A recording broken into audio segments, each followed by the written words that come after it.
ये कहानी है एक लड़की अनामिका की जो कि मनाली ट्रिप पर जाती है। वहाँ पर वो एक पुराने से होटल में ठहरती है जिसका कमरा था रूम नंबर 303, जहाँ पर लोग चेक इन तो करते थे लेकिन उससे वापस कभी नहीं आते थे। अनामिका बहुत ही इंडिपेंडेंट लड़की थी जो कि दिल्ली में जॉब करती थी। वो काफ़ी ज़्यादा इंट्रोवर्ट थी जिस वजह से उसे अपनी लाइफ से थोड़ा एक ब्रेक चाहिए था। तो अक्टूबर के लास्ट में ऑफ सीज़न में वो एक ऐसी जगह पर जाती है जहाँ पर टूरिस्ट भी कम हो और वो अपना एक एंजॉय कर पाए। तो बेसिकली वो मनाली में जाकर एक स्नो व्यू हेरिटेज नाम का ब्रिटिश ईरा का एक 1970s का एक पुराना सा होटल चूज़ करती है। रिसेप्शनिस्ट ने उसे 102 रूम नंबर दिया लेकिन उसे जाते वक्त बोला कि 3rd फ्लोर पर मत जाना, वहाँ पर मेंटेनेंस का काम चल रहा है। तो अनामिका काफ़ी ज़्यादा हैरान भी थी कि ऐसे भी क्या मेंटेनेंस कि आप वहाँ पर जा नहीं सकते हो। उसके बाद फिर वो उसको हंसते हुए बोलते कि वहाँ पर कोई गोस्ट है क्या। तो इस बात पे वो कुछ नहीं बोलता और वो जस्ट उसे देखता रहता है हैरानी से। तो बस वो उसे इग्नोर करके चली जाती है। 2-3 दिन तक सब सही रहता है, वो अपना एंजॉय करती है। तो तीसरे दिन जाकर उसे रात के 2 बजे ऊपर एक आवाज़ आती है। वो आवाज़ उसे क्लियरली बोल रही थी कि मुझे खोल दो। तो वो काफ़ी ज़्यादा हैरान भी थी कि रात के 2 बजे वहाँ पर कोई है भी नहीं, मेंटेनेंस का भी कोई काम नहीं चल रहा उस वक्त। तो फिर ये आवाज़ कैसे आ सकती है। लेकिन उसने क्लियरली ये आवाज़ सुनी थी 3rd फ्लोर के रूम नंबर 303 में। तो अगले दिन जाकर वो रिसेप्शनिस्ट से पूछती है कि रात में मेरे को ऐसी एक आवाज़ आई थी वहाँ से, तो वहाँ पर क्या रात में भी काम चलता है। तो फिर रिसेप्शनिस्ट एकदम से घबरा जाता है। तो वो उसे एकदम से डांट कर बोलता है कि मैंने तुम्हें बोला था कि वहाँ पर मत जाना, वहाँ के बारे में मत पूछो, तो फिर तुम क्यों पूछ रही हो, तुम्हें कोई मतलब नहीं होना चाहिए, तुम अपने कमरे में रहो और स्टे करो और चली जाओ। तो वो काफ़ी ज़्यादा गुस्से में उसे ये चीज़ बोलता है। तो इस बात से अनामिका काफ़ी ज़्यादा क्यूरियस हो जाती है कि ऐसा क्या है जो ये लोग मुझसे छुपा रहे हैं। थी वो इंट्रोवर्ट लेकिन उसे इन सब चीज़ों को जानने में उसे बहुत ज़्यादा इंटरेस्ट था।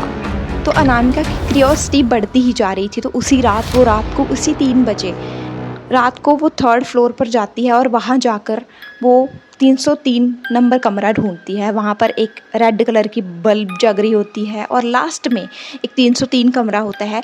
जैसे वो उसके पास जाती है तो वहाँ से आवाज़ आती है कि मैं अंदर हूँ, मुझे बाहर निकालो। तो फिर अनामिका उस रूम की घंटी बजाती है तो अंदर से एक औरत जिसकी सूरत है जो आधी जली हुई थी, वो एक कदम अपना बाहर लेती है डोर के बाहर। अनामिका एकदम से डर जाती है लेकिन फिर भी वो उससे पूछती है कि आप कौन हो।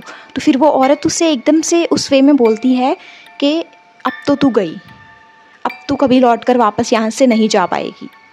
इसके बाद अनामिका वहीं पर बेहोश हो जाती है। उसे कुछ समझ नहीं आता कि क्या हो रहा है। वो सब कुछ एकदम ब्लर हो जाता है उसकी आंखों से और वो वहीं पर बेहोश हो जाती है।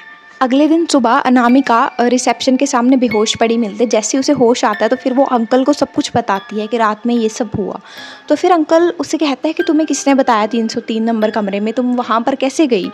तो फिर अनामिका बोलती है कि मैं खुद गई थी, मुझे वहाँ से कुछ आवाज़ें आ रही थी, मैंने आपको कल भी बताया था।